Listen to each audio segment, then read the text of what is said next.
제 132편 성전에 올라가는 노래.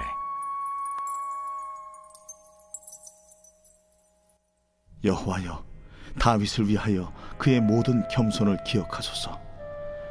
그가 여호와께 맹세하며 야곱의 전능자에게 서원하기를, 내가 내 장막집에 들어가지 아니하며 내 침상에 오르지 아니하고 내 눈으로 잠들게 하지 아니하며 내 눈꺼풀로 졸게 하지 아니하기를 여호와의 처소 곧 야곱의 전능자의 성막을 발견하기까지 하리라 하였나이다.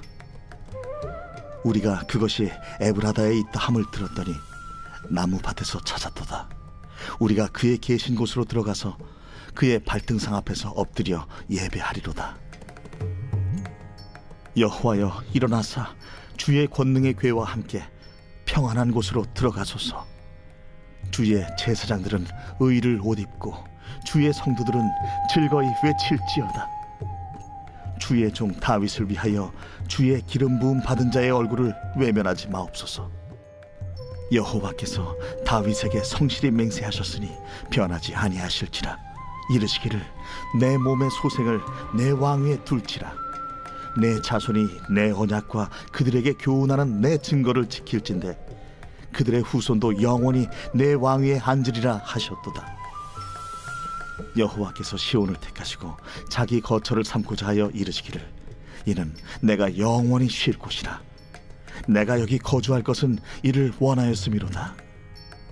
내가 이 성의 식료품에 풍족히 복을 주고 떡으로 그 빈민을 만족하게 하리로다. 내가 그 제사장들에게 구원을 옷 입히리니 그 성도들은 즐거이 외치리로다. 내가 거기서 다윗에게 뿔이 나게 할 것이라. 내가 내 기름 부음 받은 자를 위하여 등을 준비하였도다. 내가 그의 원수에게는 수치를 옷 입히고 그에게는 왕관이 빛나게 하리라 하셨도다. 시편 132편은 재앙시로 다윗과 시온을 선택하신 하나님에 대해서 말씀하고 있습니다. 먼저 1절에서 5절은 유다 왕조를 세운 다윗을 하나님께서 기억해달라는 기도의 내용입니다. 시인은 1절에서 다윗의 겸손을 기억해달라고 요청하는데, 여기서 겸손은 고생, 노고를 뜻합니다. 이것은 다윗이 하나님의 성전 건축 준비를 하는 데에 쓴 모든 수고를 의미합니다. 성전 공사는 솔로몬이 했지만 이에 대한 모든 제반을 마련한 것은 다윗입니다. 다윗은 이를 위하여 야곱의 전능하신 분이신 하나님께 서약하기까지 합니다. 무엇을 맹세했냐면 주님께서 계실 장막을 마련할 때까지 자신도 왕국에 들어가서 눕지 않겠다고 합니다. 여기서 장막 마련은 성전을 짓기에 적합한 거주지를 찾는 것을 의미합니다. 우리도 살기 적당한 집을 찾으면 그 다음에 할 일은 그 집주인을 모셔오는 일입니다. 시기적으로는 언약궤를 예루살렘에 모시고 나서 성전 건축을 준비하는 게 순서이지만, 이 시에서는 문학적으로 계실 곳을 준비하고 하나님의 임재의 상징인 언약궤를 모시는 걸로 그를 배치했습니다. 또한 하나님은 눈에 보이는 건축물을 성전이라고 하시는 것보다 하나님을 사랑하며 그분을 모셔드리는 다윗의 마음을 이미 성전으로 받으신지도 모르겠습니다.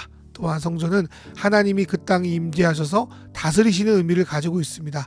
마침 언약궤를 모신 시기가 다윗이 하나님의 은혜로 전 이스라엘을 통일한 직후에 벌어지는 일이기에 하나님은 그것을 엘리 제사장 때 잃어버린 하나님의 통치, 성전을 회복시킨 것으로 보시는 것 같습니다. 6절에서 우리는 법궤가 나무밭에 있다는 것을 에브라다에서 들었다라는 표현을 하고 있는데, 에브라다는 베들레헴 근처 마을로 다윗의 고향이기도 합니다. 그렇게 6절에서 우리는 다윗과 그의 사람들이라고 해석이 됩니다. 여기서 나무밭은 세번역 성경에서 야일의 들이라고 번역되어 있는데, 이것은 다윗이 모시기 전 언약궤가 있던 지역이었던 길랏 여아림을 시적으로 표현한 것으로 보입니다. 그래서 다윗의 사람들은 언약궤가 있었던 오베데돔 집으로 다시 찾아가게 됩니다. 7절에서 하나님의 발등상은 언약궤를 의미하는데, 이들은 그곳에 찾아가 먼저 하나님 앞에 예배합니다. 그리고 옮기기 전에 여호와여 일어나소서라고 요청하는데, 이것은 언약궤를 옮길 때 쓰는 구호였습니다. 언약궤는 하나님의 임재를 상징하고 이를 옮기는 것은 사람의 뜻이 아니라 하나님의 주권에 의해 움직이는 것이기에 먼저 하나님께 일어나시기를 요청하셔서 언약궤와 함께 평안한 곳으로 가자고 요청하고 있는 것입니다. 여기서 평안한 곳은 예루살렘 성전을 가리킵니다. 9절에서 제사장은 을을 옷 입었는데 이것은 16절에 가서 구원을 옷 입는 것으로 바뀌어 표현됩니다. 성경에서 구원은 영원하신 하나님을 만나 그분과 함께하는 것입니다. 그런 면에서 예배는 구원을 경험하는 것입니다. 제사장은 구원이신 하나님을 백성에게 전하고 사람들은 하나님을 예배함으로 구원을 얻고 기뻐합니다. 이러한 구원의 예배가 저와 여러분에게도 임하길 소망합니다. 10절에서 12절은 다윗의 자손에게 영원한 왕위를 약속하신 하나님께 그 약속을 외면하지 말라는 요청의 기도입니다. 물론 다윗의 후손 중에도 악한 왕들이 많았습니다. 그럼에도 하나님께서 주의 종 다윗에게 한 약속을 변치 않고 그의 후손을 상징하는 기름 부은 자의 얼굴을 외면하지 말아달라고 시인은 요청합니다. 그런데 이 약속은 무작정 이루어지지 않습니다. 12절에서 하나님은 다윗의 자손이 하나님의 언약과 교훈을 지킬 때만이 왕위에 계속 앉아있을 거라고 말씀합니다. 하지만 다윗의 자손들은 그분의 계명 끝까지 지키지 않고 궁율의 임계점까지 넘음으로 말미암아 결국 멸망하고 맙니다. 그러나 진정한 다윗의 후손이며 기름 부은 받은 메시아이신 예수님께서 그 영원한 다윗의 왕위를 차지하셔서 지금도 우리를 다스리고 계심을 믿습니다. 13절부터 18절은 시온을 택하신 하나님께 예배하는 자들에게 하나님이 어떠한 통치를 행하시는지를 보여주고 계십니다. 구약에서 하나님은 시온을 택하셔서 거처를 삼으신 것처럼 지금 하나님은 그리스도를 주로 모신 성도들을 성전으로 삼아 그곳에 임하십니다. 다윗이 성전을 건축하기 위해서 준비하는 것처럼 성도들은 그리스도의 몸인 교회를 온전히 세우기 위해 애씁니다. 그리고 그리스도의 몸에 합당한 교회 공동체는 두세 사람이 모인 곳이라도 하나님이 임재하셔서 그분의 통치가 나타납니다. 14절에서 하나님은 그곳에서 영원히 쉬신다고 하십니다. 이것은 모든 것을 창조하신 하나님께서 안식하신 것을 떠올리게 하고 하나님 앞에 쉬는 안식일을 의미하기도 합니다. 하나님이 머무는 곳에는 안식이 있습니다. 더욱더 놀라운 것은 하나님이 여기 이곳에 거주하길 원하신다는 것입니다. 우리 공동체가 하나님이 진정 거하길 원하시는 성전 되길 소망합니다. 그렇다면 하나님이 안식하시는 그곳에는 무엇이 있습니까? 먼저 하나님께서는 그곳에 풍성한 복을 주십니다. 예를 들어 하나님은 하나님의 궤가 머문 오베데돔의 집에 단 석 달만 있었음에도 불구하고 그 집에 복을 주셨습니다. 마찬가지로 하나님은 하나님이 임하신 우리에게 풍성한 복을 주십니다. 이 복은 단순히 물질의 복만을 말하는 것이 아닙니다. 성경에서 복은 우리가 하나님의 창조하신 목적과 의도대로 잘 살아가는 것을 말하고 하나님은 말씀을 통하여 그 잘 살아가는 방식을 우리에게 알려주셨습니다. 우리가 진리이신 그 말씀 가운데 살아가고 영혼이 평안하고 마음이 주 안에서 안정감을 누리고 주님이 우리에게 주는 일용할 양식을 가지고 내 몸을 건강하게 지키고 살아가는 하나님이 우리에게 주는 복입니다. 무엇보다도 주님이 우리를 가장 합당하게 통치하고 계시다는 것, 이게 우리가 누리는 복의 본질입니다. 두 번째로 하나님께서 주신 복은 나누어집니다. 하나님께 거저 받은 복은 필요한 자에게로 흘려갑니다. 그럴 때 그 공동체는 사랑과 은혜로 더욱더 풍성해집니다.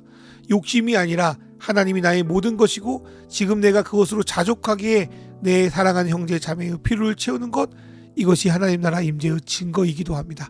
세 번째로 하나님이 임재하시는 곳은 즐거운 구원의 예배가 있습니다. 8절에서 제사장들이 입는 의의 옷은 16절에서 구원의 옷으로 변해 있습니다. 세 번역에서 이 두 구절을 모두 제사장들이 의로운 일을 하는 것으로 번역되어 있습니다. 그런 면에서 진정한 예배는 어떻게든 남의 눈에 잘 보이는 퍼포먼스를 치룰까가 아니라 하나님의 의를 예배와 삶 속에서 잘 구현하는 것입니다. 여기서 제사장은 오늘날 목회자일 수도 있지만 먼저 믿은 신앙의 선배, 어른이라고 적용할 수도 있겠습니다. 예배자가 진정 하나님의 의를 추구하며 나가는 삶을 살 때 그 뒤를 따라오는 후배들은 과연 이곳에 하나님이 계시는구나, 하나님 나라가 임했구나 라는 사실을 보고 기뻐하며 그 뒤를 즐거이 따라갑니다. 우리 공동체가 이러한 주님의 의를 드러내며 구원의 예배를 드리는 곳이 되길 소망합니다. 그래서 네 번째, 하나님이 임재하시는 곳은 구원의 뿌리신 예수 그리스도를 간절히 소망하는 곳입니다. 예수님은 이미 임재하셔서 우리에게 하나님 나라를 주셨습니다. 그러나 그분의 임재는 재림 때까지 온전히 이루어지지 않았습니다. 그래서 우리는 구원의 뿌리신 예수님이 우리 가운데 온전히 임하기를 계속 소망합니다. 그것은 다시 오실 예수님을 기다리는 것이기도 하지만 우리 가운데 더욱더 온전히 임해달라는 요청이기도 합니다. 그리고 그분을 기다릴 때 필요한 것은 바로 등불입니다.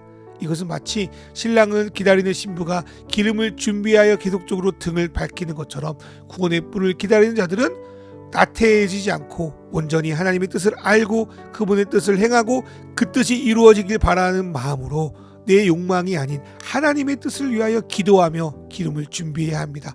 그리고 주님이 오시는 그날 하나님은 예수님의 원수에게는 수치를 당하게 하시며 주님과 그를 따르는 자들의 면류관은 빛나게 하실 것입니다.